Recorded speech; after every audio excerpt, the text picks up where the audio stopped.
tell you a little story about when we were having problems with my bike, and I had to send the cylinders off to England to get refilled.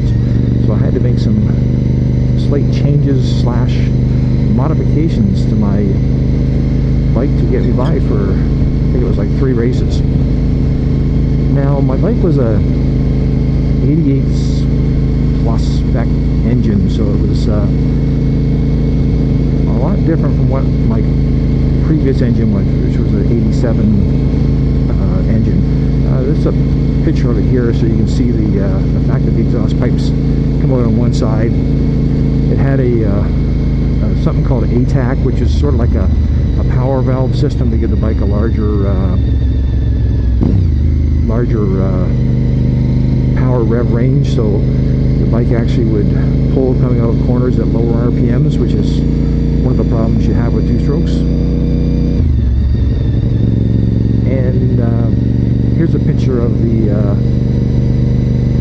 bike with a factory engine in it, so you can see the pipes now. It's on one each side, and the old mechanical ATAC is gone, and it's been replaced by electronic power valve, which is a lot more precise. So when I put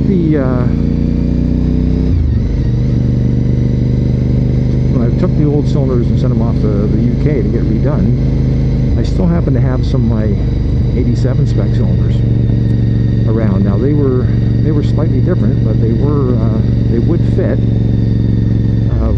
You know, we very quickly got into the machine shop and got them machined so they actually would produce a little more power than what they originally were.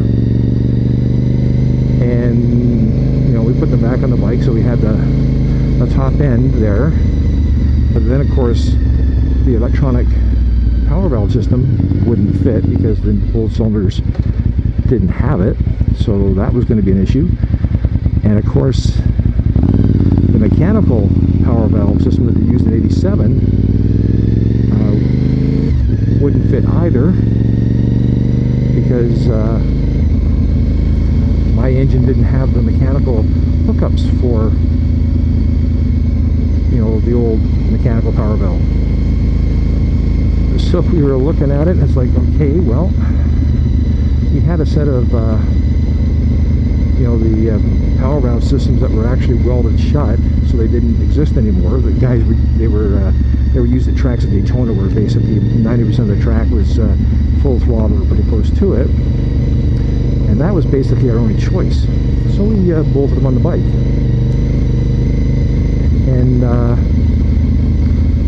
loaded it up into a truck or a van, and drove to Shubenacadie, Nova Scotia for one of the nationals. Now, if you've ever been to Shubenacadie, I'll put a link in the description here to one of the races. It's a neat little track. It's on the side of a ravine. I don't think it's got more than about 40 feet of straight and level track anywhere. It's uphill, downhill, like extreme changes in elevation. But it's a lot of fun to ride in. Like, once you get used to it, it's a lot of fun. So we get out in the track, and you know, my mechanic had warned me. He says, you know, because this bike hasn't got a power valve, what's going to happen is probably around 9,000 RPMs, you're going to go from like no power to all power. Well, that was putting it mildly. You would come out of the corner and you'd get on the gas, and as soon as that bike hit, it turned out to be about 8,800 RPMs. It's like she just set a bomb off behind you. The bike would actually explode. It would spin the tire. It would do a wheelie, and it would basically like try to pull to the moon. Literally scared the crap out of me the first couple times. And you know, I spent a good part of Friday trying not to die, and Saturday, you know, trying to get the suspension work, because Shubenacadie is a very rough track, not a smooth Grand Prix track like you you see on TV. And the one corner they have, which is turn 2, which is you turn 1, you turn right, and you go downhill to a hairpin at the very bottom of turn 2, and then you turn. So basically, you're going downhill, and at the hairpin, you're going back up again to turn 3, 4, and 5. And like this is literally like driving down into a ditch, turning around and come back up again. Well, you know, by the time I got the hang of it, I was actually having a lot of fun. I honestly do not remember how I finished. I know I finished in the top 10. I know I wasn't on the podium. I can't remember if I was like, you know, 5th or 6th or whatever, but it didn't really matter because I was actually having fun riding this monster. But you literally would come in,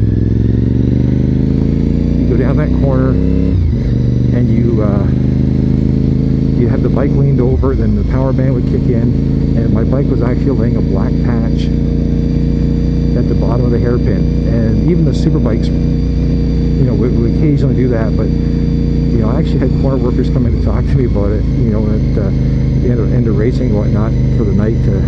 They were quite impressed. They thought I had a nitrous set up in the bike. But it was you know, quite the experience. And surprisingly, the bike never spit me off. I think it's because I had gathered together enough respect that I knew this sucker was dangerous, that it would in my best interest to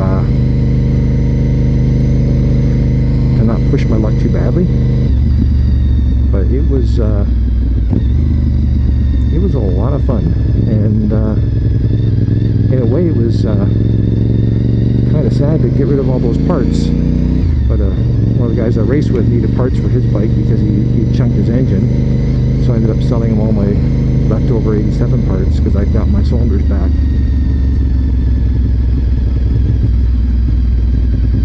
But it was something worth, you know, it's one of the fond memories you get from racing, is when you have something that you wasn't certain it was going to work, and it actually did.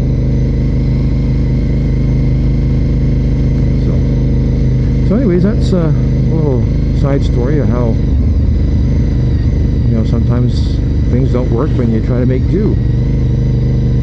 Hope you found that interesting, and I will talk to you soon. DeathsStalker signing off.